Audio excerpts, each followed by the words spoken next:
ரவிக்கு பழைய பொருட்கள் சேகரிக்கிறதுனா ரொம்ப பிடிக்கும். அதனால தெருமுனையில இருக்கிற பழைய பொருட்கள் விற்கும் கடைக்கு போறான். அங்க இருக்கிறதெல்லாம் சுத்தி பார்க்கறான். அங்க ஒரு டைப்ரைட்டிங் மிஷின் இருக்கு. அந்த டைப்ரைட்டிங் மிஷினை பார்த்தோன்னே உடனே ரவிக்கு ரொம்ப பிடிச்சி போகுது.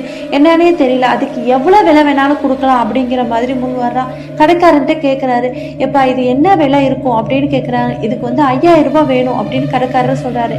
எவ்வளவு வேணாலும் எடுத்துக்கோ, எனக்கு இந்த டைப்ரைட்டிங் வேணும் அப்படின்னு சொல்லிட்டு பணத்தை பே பண்ணிட்டு அந்த டைப்ரைட்டிங் மிஷினை எடுத்துட்டு வர்றான்.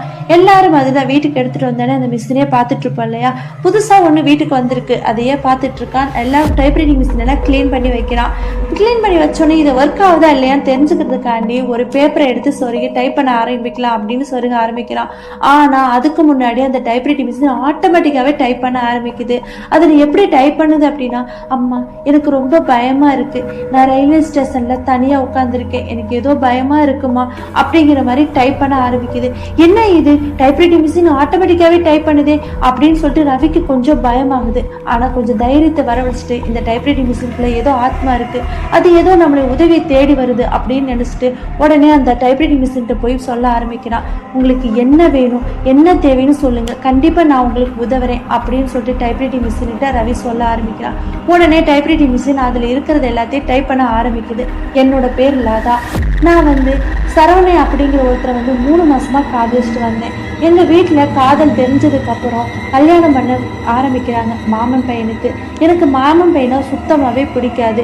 எனக்கு வேற வழியே இல்லை, இந்த கல்யாணத்தை நிப்பாட்டணும்னா சரவணன் கூட ஒன்று சேரணும்னு சொல்லிட்டு அங்கிருந்து ஓடி வந்துடுறேன். ஓடி வந்து ரயில்வே ஸ்டேஷன்ல காத்துக்கிட்டு இருக்கேன். சரவணன் வரவே இல்லை. எனக்கு ரொம்ப பயமா இருந்துச்சு, எங்க சரவணன் நம்மளை ஏமாத்திருவானோ அப்படின்னு சொல்லிட்டு ரொம்ப பயந்துகிட்டு இருந்தேன். அப்ப திடீர்னு சரவணன் வர்றான். 2 பேத்துக்குமே அன்னைக்கு கல்யாணம் நடக்குது. அன்னைக்கு இரவு என்ன நடந்துச்சு அப்படின்னா, அவரோட போனை பார்க்க ஆரம்பிக்கிறேன்.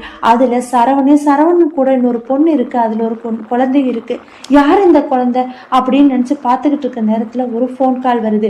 அதை நான் அட்டென்ட் பண்ணி பேசுறேன். என்னோட பேர் வாணி, நான் அவரோட மனைவி தான். இதை சொல்லாமே உங்களை காதலிக்கிறேன்னு சொல்லி பொய்யான வலையில தள்ளி விட்டு உங்களை கல்யாணமும் பண்ணியிருக்காங்க அப்படின்னு சொல்லிட்டு வாணி எல்லா உண்மைகளும் சொல்ல ஆரம்பிக்கிறான். இதை கேட்டோடனே ஒரே ஷாக் ஆயிடுச்சு லதாவுக்கு. ஐயோ நம்ம வாழ்க்கை அவ்வளவுதான் போயிருச்சா, எப்படி இவர் நம்மளை மறைச்சு இப்படி ஒரு கல்யாணத்தை பண்ணியிருக்க முடியும் அப்படின்னு நினைச்சு சரணை வந்தோடனே அன்னைக்கு நைட்டு ஃபைட் பண்ண ஆரம்பிக்கிறான். எதுக்காண்டி என்ன ஏமாத்துனீங்க, ஒரு கல்யாணம் பண்ணதே என்கிட்ட சொல்லாம மறைச்சிட்டீங்களே அப்படின்னு சொல்லிட்டு ஃபைட் பண்ண ஆரம்பிக்கிறான். உங்களை சும்மா விட மாட்டேன், நான் கண்டிப்பா உங்களுக்கு கேஸ் கொடுப்பேன் அப்படிங்கிற மாதிரி சொல்லி ரொம்ப மிரட்ட ஆரம்பிக்கிறான். இவளை விட்டா எங்க நம்மளை கம்ப்ளைண்ட் பண்ணிடுவாங்களோ ஒரு பயத்துல இவளை எப்படியாவது கொன்றுன்னு சொல்லி அன்னைக்கு இரவு சரணே லதாவோட கழுத்தை நெரிச்சு கொல்ல ஆரம்பிக்கிறான். கொன்னுட்டான். கொன்னதுக்கு அப்புறம் வீட்டுக்கு பின்னாடி இருக்கிற மாமரத்துக்கு அடியில லதாவோட பிரேதத்தை புதைக்கிறாங்க. இதுக்கு அந்த குடும்பமே உடந்தையா இருக்கு அப்படின்னு சொல்லி அந்த லெட்டர்ல டைப் பண்ண ஆரம்பிக்குது அந்த ஆத்மா. இத பார்த்தோன்னே ரவிக்கு ரொம்ப ரத்தமே சூடாகுது. ஒரு பொண்ணை இந்த அளவுக்கு கொலை பண்ணி குடும்பமே மறைச்சிருக்கே, ஒரு அநீதியை நிலைச்சிருக்கே அப்படின்னு நினைச்சு வருத்தப்படுறான்.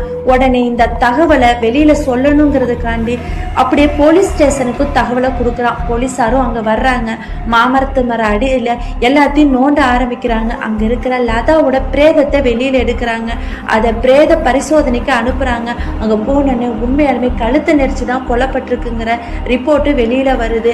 அதுக்கப்புறம் அந்த குடும்பத்தையே கைதும் பண்ணிடுறாங்க.